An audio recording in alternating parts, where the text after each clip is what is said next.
Velho Testamento, lição número 41.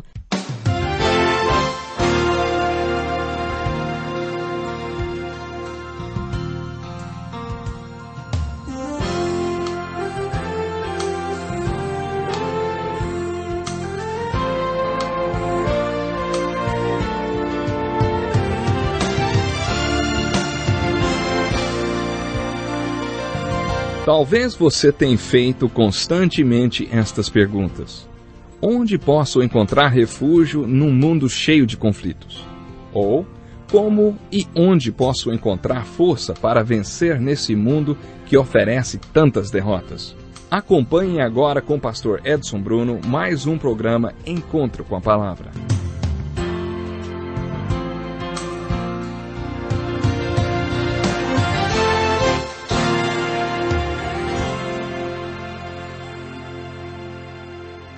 Que bênção de Deus podermos mais uma vez estar juntos para o encontro com a Palavra.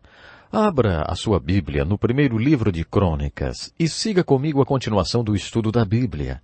Antes de passarmos para o livro de Crônicas, gostaria de acrescentar mais uma coisa a respeito dos livros de 1º e 2º Reis. Sei que o estudo dos livros histórico-literários da Bíblia envolve muita leitura e estamos dando uma perspectiva geral deles para que quando você for ler sozinho, os entenda melhor. Primeiramente, observe que nos livros de 1º e 2º Reis, Deus trata dos reis que, de certa forma, Ele nunca desejou que o povo tivesse. Observe quanta paciência Deus teve com os reis ímpios, especialmente com os do Reino do Norte.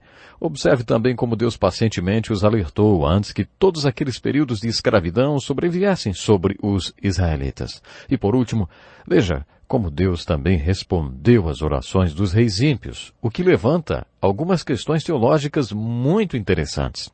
Por exemplo, o rei chamado Jeoacás era um rei muito ímpio que orou pedindo ajuda de Deus e Deus o ouviu. Deus o livrou dos assírios. O fato de Deus ter ouvido a oração de um rei tão ímpio como esse levanta algumas questões. Muitos acreditam que Deus só responde às orações dos crentes que estão em comunhão com Ele. Aqueles que estão quites com Deus, vamos dizer assim. Eu não encontro esse conceito nas Escrituras. Nas Escrituras, Deus ouviu a oração dos publicanos, Deus ouviu as orações dos pecadores e Deus ouviu as orações dos reis ímpios. Hoje, se o filho de um homem ímpio sofrer um acidente e esse homem baixar sua cabeça e orar a Deus pedindo que a vida de seu filho seja salva, será que Deus não ouvirá sua oração? Deus pode ouvir a oração de qualquer pessoa, a qualquer hora. Essa verdade está ilustrada para nós nos livros de reis. Nesses livros do reino você não vê apenas a paciência e o amor de Deus para com aqueles reis ímpios, mas também vê Deus respondendo suas orações. Observe as evidências da misericórdia de Deus. Quando o Reino do Norte estava prestes a cair e ser extinto, nunca mais se ouviria falar dele novamente. Muitas pessoas desertaram e foram para o Reino do Sul. Essas deserções são uma evidência da misericórdia e do amor de Deus. Elas também mostram por que Judá, o Reino do Sul, tornou-se tão forte. O Reino do Sul tornou-se muito forte porque muitas pessoas do Reino do Norte desertaram para Judá antes que o Reino do Norte caísse. Essas deserções demonstram o amor e a misericórdia de Deus quando o vemos resgatando alguns remanescentes do Reino do Norte antes que esse reino caísse e se extinguisse. 1º e 2º Reis são seguidos de 1º e 2º Crônicas. Os livros de 1º e 2º Samuel e 1º e 2º Reis cobrem um período da história que vai de 1000 a.C.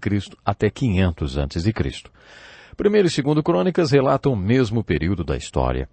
Os antigos organizadores dos livros do Velho Testamento colocavam os livros de Crônicas junto com os livros de Esdras e Neemias. O hebraico dos livros de Crônicas é tão semelhante ao dos livros de Esdras e Neemias que muitos estudiosos acreditam que Esdras tenha escrito todos eles. Somente quando os livros do Velho Testamento foram organizados pela última vez é que os livros de Crônicas foram agrupados aos livros de Samuel e de Reis, porque todos esses 6 livros tratam do mesmo período da história. Quando percebemos que os livros de Crônicas falam do mesmo período da história coberto pelos livros de Samuel e Reis, nos perguntamos por que Deus abordou o mesmo período da história pela segunda vez. Há muitas respostas para esta pergunta. A primeira delas é que a repetição é a essência da educação. Se você não repetir, não consegue ensinar. Se eu perguntasse a você quanto é 7 vezes 8 ou 8 vezes 6, talvez você dissesse o resultado de cabeça. Mas se eu perguntasse quanto é 37 vezes 33, provavelmente você pegaria um papel e um lápis para fazer a conta. Você pode multiplicar números baixos porque você decorou toda a tabuada, repetindo muitas e muitas vezes, não é? Por isso eu repito, a repetição é a essência da educação. Se você não repetir, não conseguirá ensinar. O objetivo da repetição nas Escrituras é ensinar e enfatizar. Você já reparou como as coisas se repetem na Bíblia? A descrição da criação é repetida 2 vezes no livro de Gênesis. As leis de Moisés são repetidas no livro de Deuteronômio. A biografia de Jesus Cristo é repetida 4 vezes no Novo Testamento. E esse período da história dos Hebreus é repetido nesses livros histórico-literários do Reino. Se o objetivo da repetição nas Escrituras é enfatizar, o que precisamente então está sendo enfatizado nos livros de Crônicas com a retomada desse período histórico? O que Deus quer enfatizar relatando esse período da história 2 vezes? Nós já descobrimos pelo menos uma resposta. O que é importante na literatura do reino, presente nos livros de Samuel, nos de Reis e repetido nos livros de Crônicas, é o reino de Deus. O reino de Deus é um conceito muito importante no Novo Testamento. Jesus e João Batista pregaram sobre esse assunto. Jesus disse que o reino de Deus deve ser nossa prioridade número 1 na vida e em nossas orações. De acordo com Jesus, o reino de Deus é o objetivo do novo nascimento. Jesus falou para os líderes religiosos de sua época que se eles não dessem frutos para o reino de Deus, Deus tiraria seu reino de Deus deles e o daria àqueles que frutificassem. E Jesus disse, será assim? Ou você cai na pedra e é quebrado, ou ela cai sobre você e o reduz a pó. Por que Deus movimentou seu quartel-general tantas vezes na história? Da Terra Santa para a Turquia, da Turquia para a Europa, da Alemanha para talvez a Inglaterra, da Inglaterra para o lado oeste do mundo e provavelmente agora para a Coreia? Deus deslocou seu centro de operações tantas vezes porque o povo não produziu frutos ao seu Deus. Se o fruto para o reino de Deus é tão crucial, então concluímos que o reino de Deus é muito importante. O reino de Deus é muito importante quando você pensa sobre no que está por vir. O que vai acontecer? Os teólogos buscam a resposta para essa pergunta na escatologia, o estudo dos fins dos tempos. Quando você analisa o futuro à luz das Escrituras e pergunta, o que é que vai acontecer? O reino de Deus torna-se então uma parte importante da resposta. Algumas pessoas estudam a segunda vinda de Cristo e concluem que Jesus vai voltar depois que seu reino for estabelecido na terra. Outras pessoas acham que o reino de Jesus é figurativo. Elas não acreditam que o seu reino será literalmente estabelecido na terra. O reino é ponto central da questão. Todos que estudam a segunda vinda de Cristo se posicionam em relação à questão do reino. Muitas vezes somos identificados de acordo com a posição que tomamos em relação ao reino de Deus e à segunda vinda de Cristo. Quando eu estava na faculdade, falava-se muito sobre ser pré-milenista, o que significa acreditar que Jesus virá antes do reino do milênio, o reino dos 1000 anos. Antes da Segunda Guerra Mundial, muitas pessoas eram pós-milenistas, criam que Jesus viria depois do milênio, ou virá depois do milênio. Os pós-milenistas acreditam que tudo ficará cada vez melhor e que eles próprios vão melhorar até o ponto que terão um reino aqui na Terra, quando Jesus então voltará. Essa é a antiga posição pós-milênio. A Primeira Guerra Mundial, a Segunda Guerra Mundial, a Guerra da Coreia, Guerra do Vietnã, Guerra Quente, Guerra Fria, Guerra do Afeganistão, tudo isso enfraqueceu os pós-milenistas. Parece que as coisas não vão melhorar, até parece que vão piorar. Por isso não há mais tantos pós-milenistas. Se você é uma daquelas pessoas que acreditam que o reino é figurativo, você é chamado de A-mil. Uma vez ouvi uma pessoa dizer que depois de ter sido pré-milenista, pós-milenista e amilenista, acabou se tornando num bom mil. Alguém disse, irmão, que posição bom mil é essa? São as pessoas que acreditam que no final de tudo, tudo será bom e melhor. Aí ele disse, eu sou um bom mil. Essa realmente é uma ótima posição em relação ao milênio. Quando olhamos para o futuro, o reino torna-se um conceito muito importante. O que você entende sobre o reino que está por vir? O conceito de reino que vimos na literatura do reino é muito importante. É por isso que esses 6 livros históricos são chamados de literatura do reino. Deus quer que entendamos que Ele é rei. Deus quer súditos para o seu reino. É por isso que Ele nos relata esse período da história 2 vezes. Uma terceira razão pela qual Deus decidiu que esse período da história fosse abordado pela segunda vez é porque ele é muito importante para que entendamos que o povo rejeitou Deus como o seu rei. É importante que entendamos que ainda vivemos as consequências dessa rejeição. Quando o povo rejeitou Deus como rei, o resultado final foi a escravidão.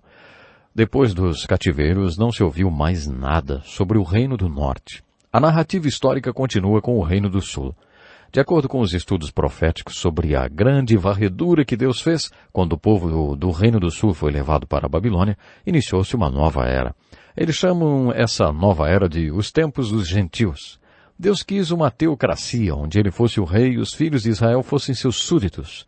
Tudo que Deus precisava para que a teocracia funcionasse era um profeta, sacerdote, para que ele então pudesse se comunicar com o povo e guiá-lo. Mas quando os filhos de Israel rejeitaram esse plano, Deus disse, tudo bem, vocês serão dispersos entre os gentios, referindo-se aos não-judeus, aos incrédulos, e vocês serão governados por gentios. Começando com o cativeiro babilônico, Deus não estava trabalhando com reis que faziam toda a sua vontade, que tinham um coração segundo a vontade de Deus, como Davi. Tampouco Deus trabalhava através desses reis que às vezes faziam sua vontade, e às vezes não. Deus estava trabalhando com reis como Nabucodonosor ou Ciro, o Grande, que eram reis pagãos. Aplique esse conceito na política mundial de hoje. Se o mundo virasse de cabeça para baixo, por acaso Deus ficaria sem trabalho? Se fossem colocados cadeados nas portas das igrejas, e se ir à igreja passasse a ser um crime, se você soubesse que poderia ser preso se fosse encontrado em uma reunião religiosa, com mais 4 ou 5 pessoas, o que aconteceria? Por acaso você diria, Deus está morto e não consegue fazer mais nada. Esses livros históricos do reino nos mostram que Deus não deixa de trabalhar quando pagãos governam o seu povo. Os livros do reino nos contam que, quando o povo de Deus foi para o cativeiro, Deus trabalhou através de Nabucodonosor e de Ciro o Grande.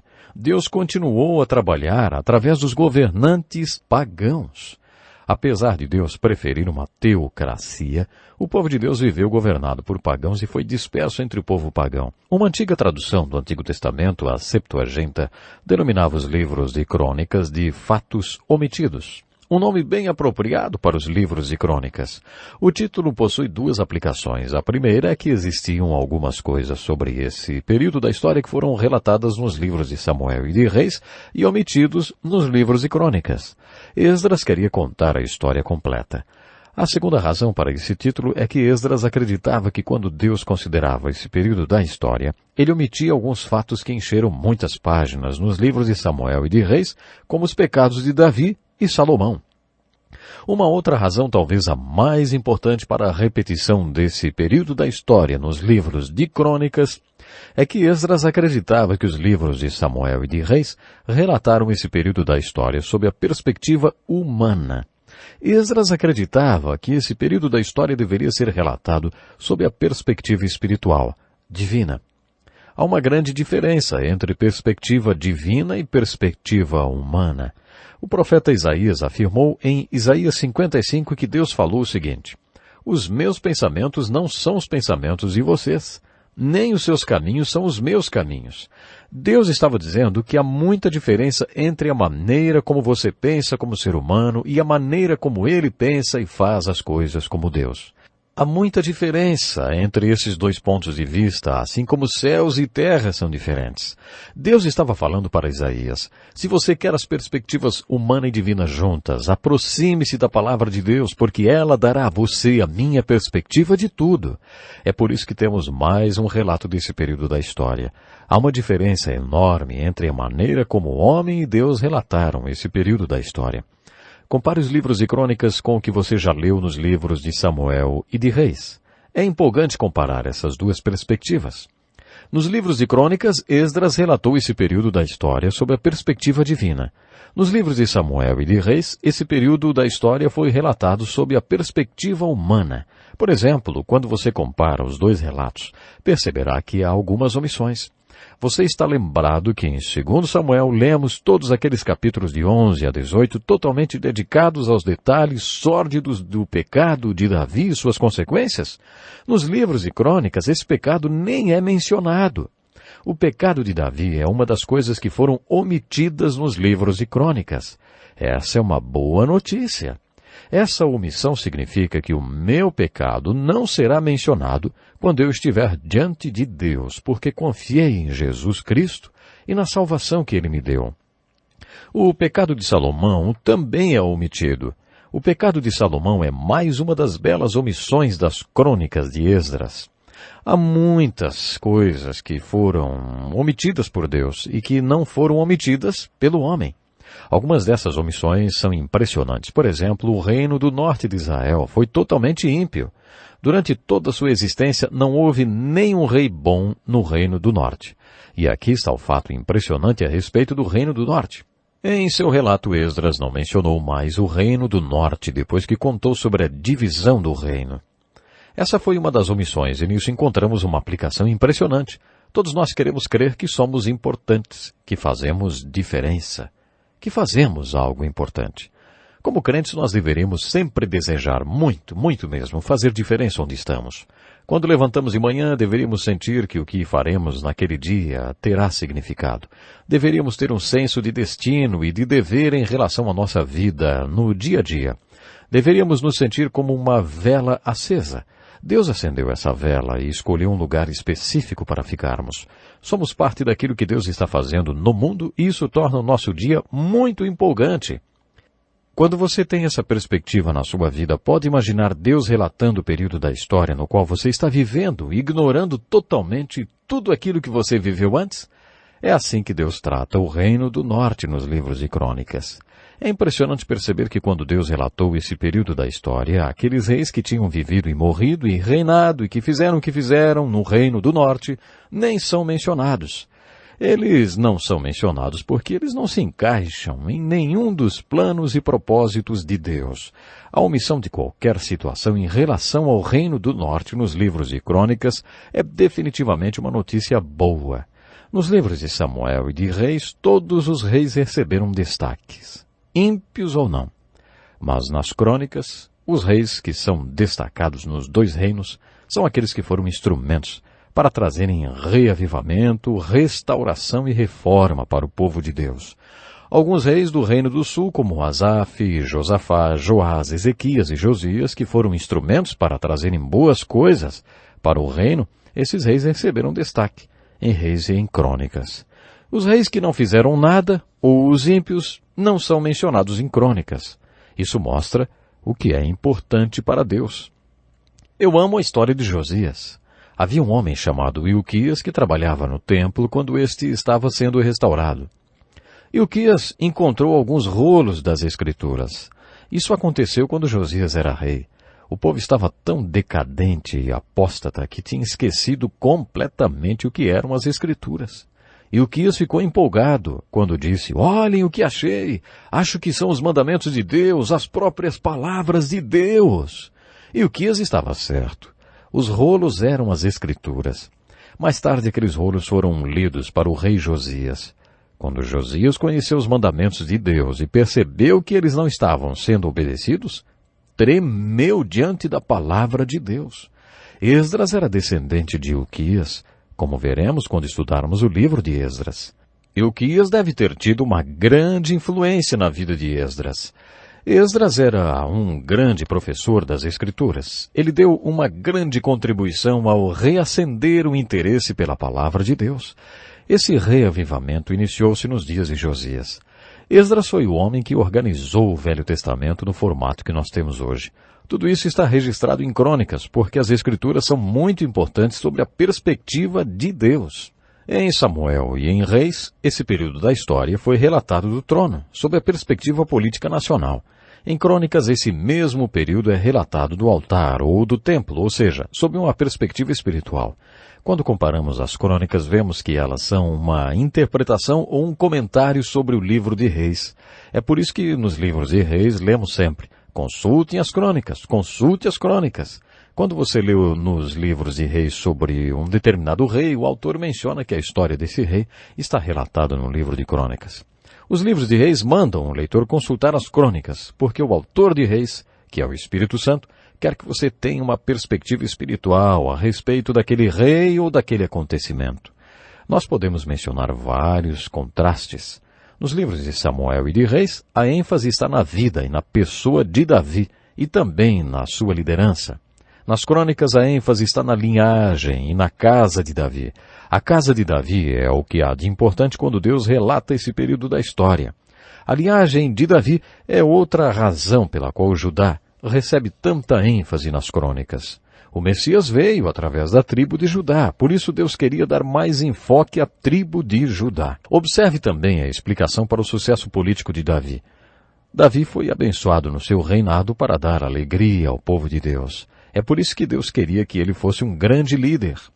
Como já mencionei, as crônicas que mostram para nós a grande contribuição que Davi deu quando trouxe a música para a adoração, é por demais importante para a nossa vida, também de adoração e comunhão com Deus. Em 1 Crônicas, capítulo 15, versículo 23, lemos um lindo trecho que conta como Davi organizou os corais e os músicos. Davi tinha uma grande orquestra e um coral de milhares de levitas. Hoje, nas igrejas, nos beneficiamos desse casamento que Davi fez entre a música e a adoração. A contribuição de Davi para a adoração é enfatizada nas crônicas, apesar de ser omitida nos livros de Samuel. Nos livros de crônicas encontramos a explicação por que Davi não teve permissão para construir uma casa para Deus.